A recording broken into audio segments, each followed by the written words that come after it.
Good afternoon. We were able to survey some of the damage in and around Pensacola. I want to thank the Coast Guard for being with us and taking us around. I also want to thank the other officials that are here, CFO Jimmy Petronas, Mayor of Pensacola, Congressman Gaetz, Lieutenant Governor, for all that they're doing. The hurricane is past Florida, but we are going to continue to see impacts in different parts of Northwest Florida because of the sheer amount of water that's been dumped all across the southeast. So even as it moves through states north of us, just remember that widespread river flooding is ongoing, and it could continue over the next weeks in different parts of Florida. Obviously, our first concern has been to protect life and keep people safe. As of this moment, we don't have reports of any fatalities in Florida related to the storm, which we're thankful for. The state has activated over 500 National Guard soldiers. We have helicopters, high water vehicles. They've already performed more than 100 rescues. Of course, you've also had local first responders that have done many rescues as well, and they've done a great job. We also have our Florida Fish and Wildlife Commission with 50 Special Operation Group members deployed. They've made rescues of 20 individuals thus far. We have Florida Highway Patrol troopers on site. Urban search and rescue teams from around the state have been deployed here, and we've also sent 43 ambulances in the area to support 911 operations. And so I want to thank everyone that's been a part of that. Obviously, as issues come up with anyone's safety, they're going to be there and able to respond, and being safe is the number one thing. If you're in an area that still has standing water, be very careful of that. Don't try to drive through high water. Understand that power lines could be down in it as well. Power, though, is a major initiative and a priority at this point. At the peak of the storm, we had 250,000 homes that had power disconnected.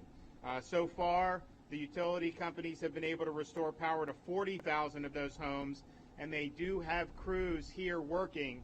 They're going to be working 24/7 to be able to get the power back on. So we're working closely with those power companies.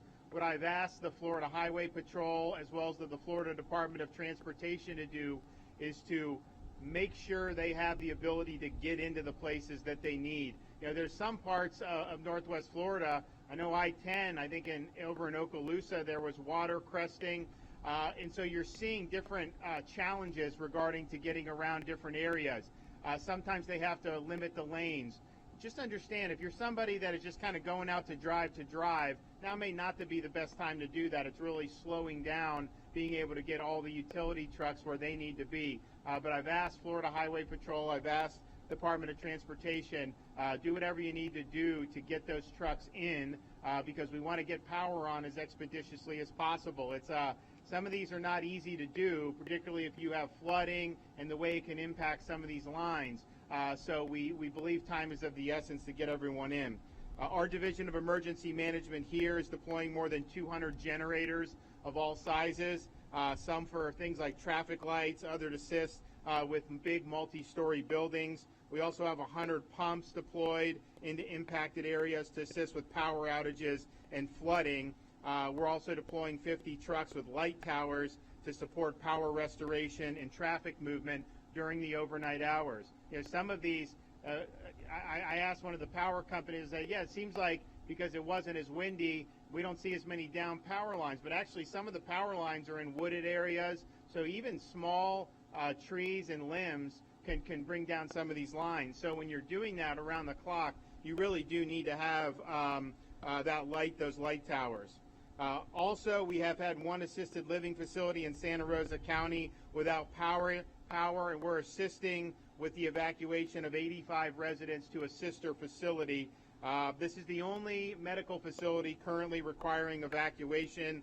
We did have one hospital's off-site emergency department and 47 long-term care facilities do have the generators, and obviously that's state law that you have a generator on site.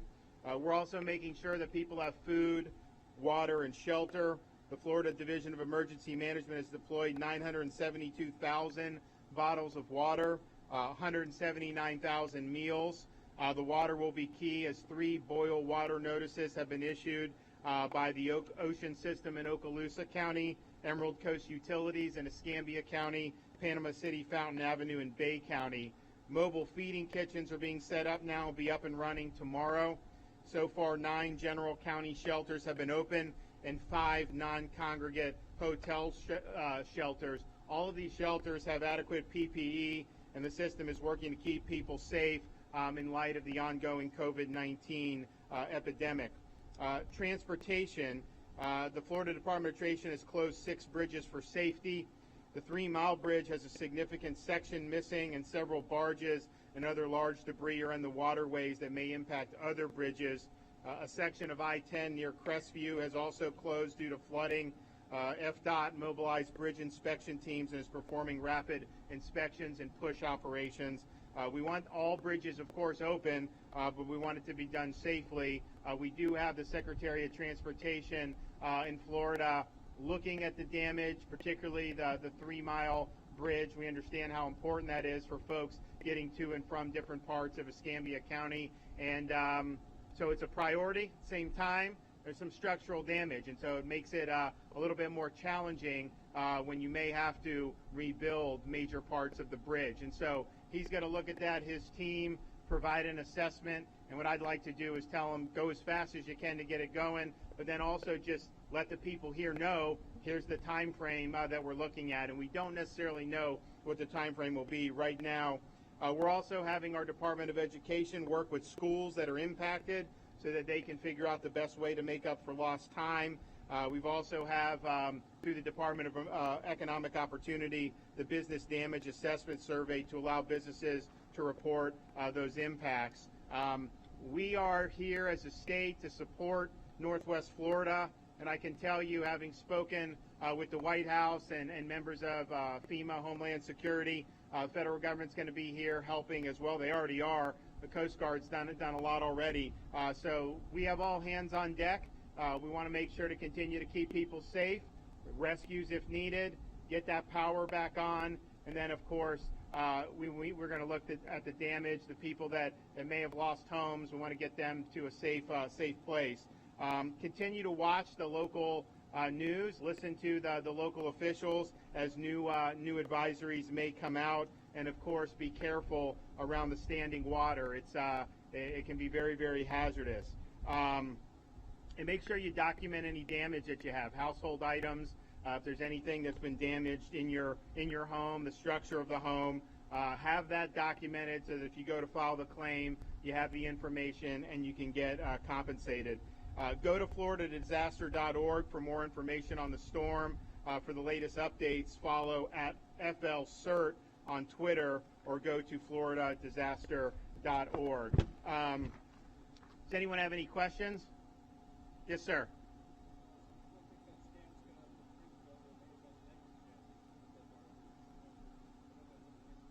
So the question is the owner of the barges, was there negligence involved?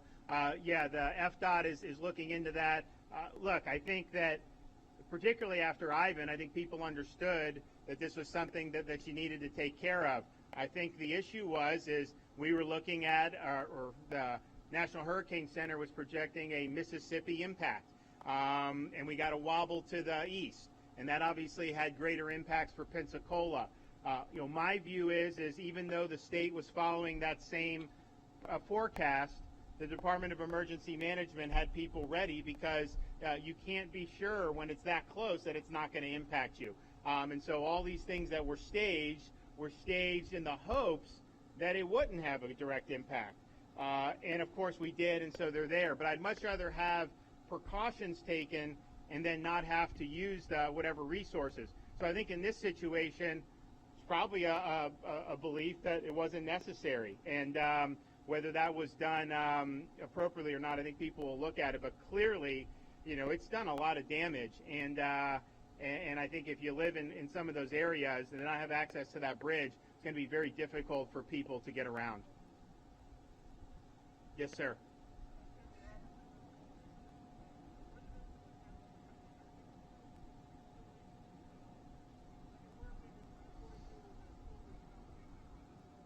So the question is about the assisted living facility. So they've been transferred to a facility that is a sister facility that's related. I'm not exactly sure which one. We can have ACA or the Department of Health provide that exact information. It's definitely challenging with COVID because folks in long-term care facilities are the most at risk for significant complications from COVID-19. Now, fortunately, we've been testing all the staff members, bi-weekly. They've obviously got PPE. They have a lot of resources now at their disposal. Federal government's provided over $100 million to different types of elder care facilities. And so it does make it more challenging, but I think this is something that they've been dealing with for a long time. And so I think they have the tools that they need to be able to handle it safely. Yes, sir.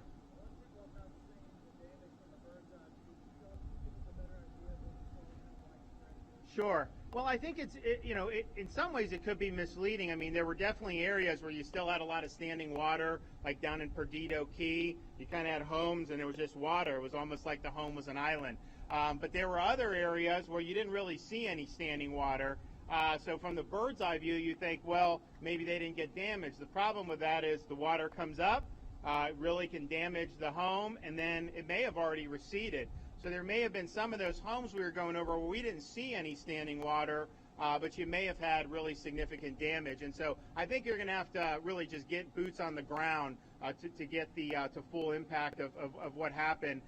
Clearly, there were definitely still some areas where it was obvious that you had some major flooding. There were other areas which, from the bird's eye view, I don't think probably did full justice to the actual damage that we saw inside the homes. I mean, when these things go, it comes and it does recede, but if you have a foot of water inside your house, the damage doesn't just recede. I mean, the damage stays there, and I bet you're going to see that in different parts of both the Escambia and Santa Rosa counties as people start to look more and more at this. But we are now going to go to have a meeting at the Emergency Operations Center. We've been in contact with all the local leaders, from the beginning, and we'll continue to work. I don't know if we're going to I think the FEMA administrator may be here in a day or two. Hopefully some other federal officials will be here as well. And we just want to be able to move forward in the way that's most helpful. But I would just remind people, we are seeing different parts of Northwest Florida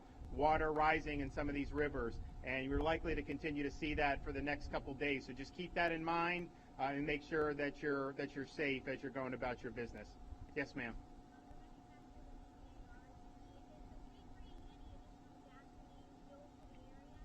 So the questions about gasoline, there have been gas lines at some places, but it's not really been because of a shortage of fuel.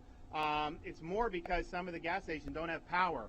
That said, the Director Moskowitz is bringing in some fuel from Louisiana just to make sure that the gas stations have what they need.